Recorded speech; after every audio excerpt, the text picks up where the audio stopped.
Ashes to Rubies, where we talk about life and recovery and so much more. John and Vicky here, your hosts on this beautiful Friday morning.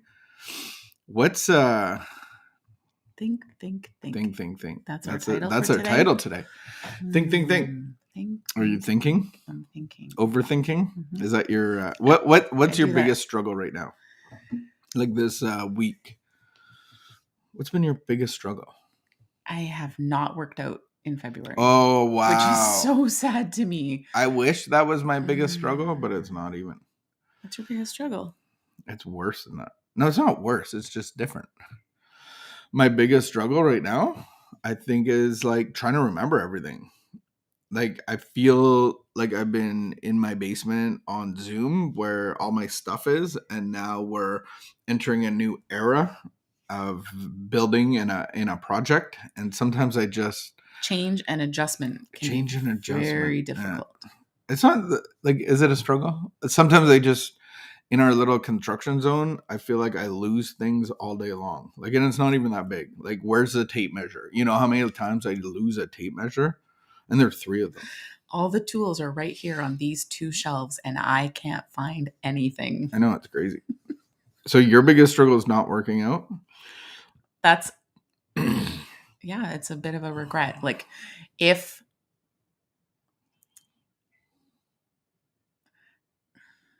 you can talk about it. We can cry on camera. No. I was trying to figure out how to word it. Like, how do I want to live my life? Like, I want to live my life healthy. And that contributes to my mental well-being, my emotional well-being, my physical well-being. And it's something that I know I so appreciated doing. And yet right now I am so struggling to get out of bed. So who was that guy, that scientist about I think his name was Norton or Newton. And he said, like, things that that go emotion stay emotion, and things that don't. was that whole what's that called? Is that in science class? Yeah. Ooh, I don't know. I'm mixing up gravity and something else, but it's physics. Like once you get in motion, it's easy to stay in motion, but once you stop. Yeah. I know how you feel, because I've been neglecting my morning gym time, and maybe I use a lot of excuses. I got a little bit of new ink, so that was a good excuse. And then I use you all the time. Like, it's easy. Like, well, it's better to sleep in. We got this building project. Like, I'm sore in places that I haven't been sore in, so that's like a workout. Oh, we have a lot of excuses. I could think myself to death. And I honestly find February very hard. I really do. That's another. I didn't even use that one yet. I need to get out of that mindset of like, well, why is February hard? Like, the sun is often shining. It's bright outside. It was like +2 yesterday. I can't wait to use that one. I can't on Monday. I haven't even gone for a walk. You know, like, it's gorgeous outside. Go for a walk. I know, it's like 0 degrees for the last 2 days, but I can't wait till Monday starts. I cannot wait till Monday starts, so I can be like, it's February. It's February. I got the February blues. I need extra sleep. I need. Yeah. I know. No, I'm gonna use it Monday. I'm already using that. I'm gearing up of like, okay, no, Monday is like a new week, and then I'm like, why would I wait till Monday? Like, why didn't I work out today? I could have worked out today. I could work out tonight, except we'll probably not get home until super late. But what is your biggest struggle this week? Type it in the comments. I'd love to hear about it and make myself feel better because other people have struggles. All right, so I got my excuse for Monday all lined up. That feels good to plan. to fail. That feels great. All right. Yeah. No, I feel much better. Thank you for sharing your struggle. Today is a meditation on thinking, so maybe this is really going to help us out. Think. All right, here we go. What happens when what happens when the constructive ideas I am exposed to in my 12-step program just roll off my consciousness? So I get it in, and then it's off it goes. Off it goes. Why don't they penetrate my mind? Why can't I absorb them so they really, really work for me? One of our slogans is a single word. What is it? Think. How can I do that if all I do is talk? I can benefit from the steps and the slogans only if I think about them. I can learn from others only if I learn to keep silent and think about what I'm hearing. The compulsive talkers among us are those who get the least help from the 12-step program and make the least progress. Wow, that's a harsh statement. Today's reminder, I will construct my share of the conversation thoughtfully, remembering that its purpose is to help someone else as well as to help me think more clearly. I will listen to others and extract helpful, enlightening ideas from what they say. Quote of the day, I pray to acquire the habit of listening, confining my own talking to what might be of help to others. Teach me to use silence. Teach me the use of silence. Amen. So true. It's so true. I can use, and this is what I was talking about. This is my biggest struggle of the week, is like my mind's all over the place. And I'm thinking like I have this little project and this piece of wood that I have to get and this door frame and this color of paint and then I'm like, where's my tape measure? Like literally that's what I feel like my brain is doing all day long. And I think that's why it's so important to have disciplines like and practices that we incorporated into our day to keep us like anchored to reality or anchored. And so doing this, which, you know, we missed the first couple of days of this week, you know, we're like, oh no, we have to get there earlier. We just couldn't get it together enough to start this earlier. And so, you know, we did our quiet meditation, just the two of us, but did we even? No, we didn't even. And so I think like we faked it. Because we sat and drank coffee more than we did we drank our coffee. Meditation. Oh, but we listened to we listened to our Bible passages off of Google. In bed. Google Play View version Bible passages in bed. And so but then by Wednesday we're like, oh, okay. Is this what it means by slippery slope? Slippery slope. And by because those practices, by next Monday, if we don't take care of this, we'll be eating tubs of ice cream in bed. Exactly. So I think that is the important thing of like, oh, we have these practices that we've been practicing for like a really long time. And those practices are the ones that are supposed to keep us anchored when things start to get.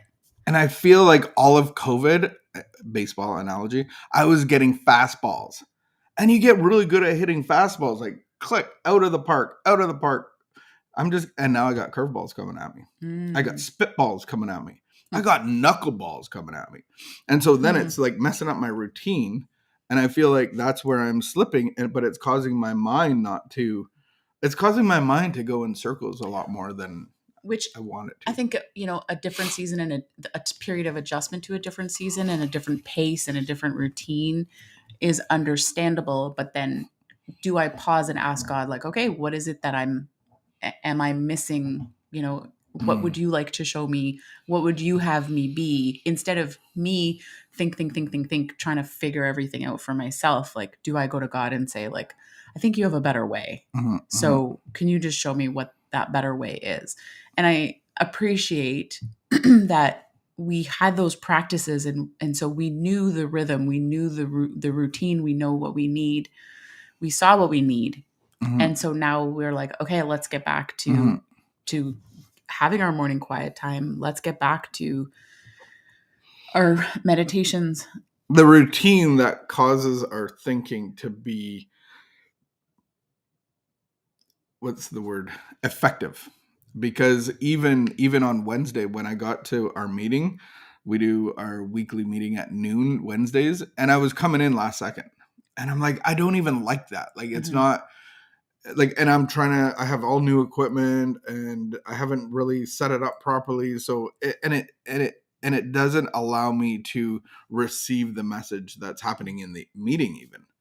Well, yeah, because for me, hurry, like if I'm rushing and hurrying, that is like early symptoms of chaos creating for me. Like, because rushing and hurrying and overscheduling and not implementing the daily practices, not redirecting my thoughts to God, that brings me back to my chaos creating practices and, trying to control and fix, because then I feel things start to like spin a little bit. And then now I'm trying to control and fix. I'm not actually like centered on God and asking God to show me. But I did do that this week. That's what I feel like the spiritual practices have done, is like this week I saw the early signs and was like, oh no, I ain't going back there.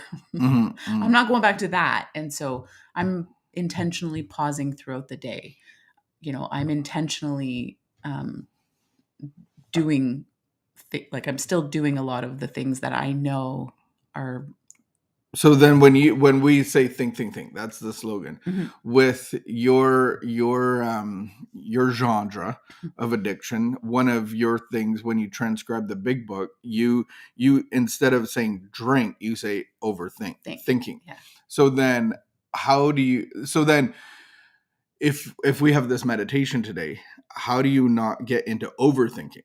Like, because you can go the other way in thinking. Like, my thinking's all scattered and I'm chasing my tail. Like, yeah, but it's not my thinking, right? Because like, so then you have a responsibility of directing your thinking. Yeah. So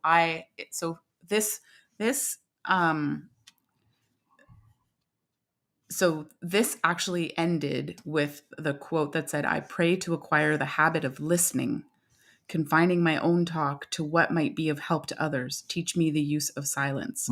Which for me, that I settled into that last year, like early 2020, when I really dug in, when I knew like, I don't want to spin out anymore. I don't want to I can't live like this anymore. I was listening to a talk the other day, and the woman said, I was so much better than bad that I didn't feel like I needed to reach for more. And that's exactly where I had found myself, like, 13 years post recovery. We were so far from bad. Things had been so bad, and I was so much better than bad that I didn't think I needed to reach for more. I didn't necessarily think that there was a problem or that God would do more for me. And so last 2020, when I started really digging in, one of the things that I did was get real quiet, because I had lived my life trying to fix myself and fix others for so long that I needed to stop. And so I stopped reaching out to people. I responded to people, but I used to do a lot of initiating. And I realized I did a lot of initiating for my own benefit, like for me. Like, I wanted some drama to feed off of, and I got real quiet. So, and learning to listen, like I did really try to learn to listen. And I'm not trying to listen to myself. I'm trying to listen to God and for like inspiration to do things a new way. So then the meditation for the weekend would be, is my thinking productive in service to others? So we can think and just mentally go around in circles and overthink and have our thinking all over the place, and we're losing tape measures and making excuses why we can't do healthy things. But what is my thinking causing me to do? Because our thinking will always lead to our action. So am I thinking out of the will of God, or am I thinking out of my will? And am I being obsessive? Is self-pity and insecurity running my mind? Is doubt running my mind? Is fear running my mind? Is insecurity of finances? All of those things. Then how is my thinking actually productive to helping others? Yeah.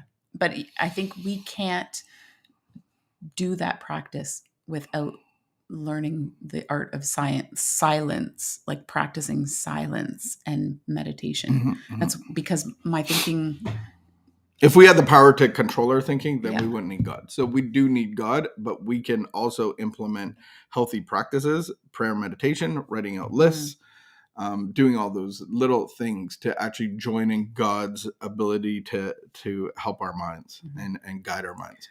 So we just give you that today. Have a great weekend. We will see you soon. Until then, keep the peace, be of good behavior.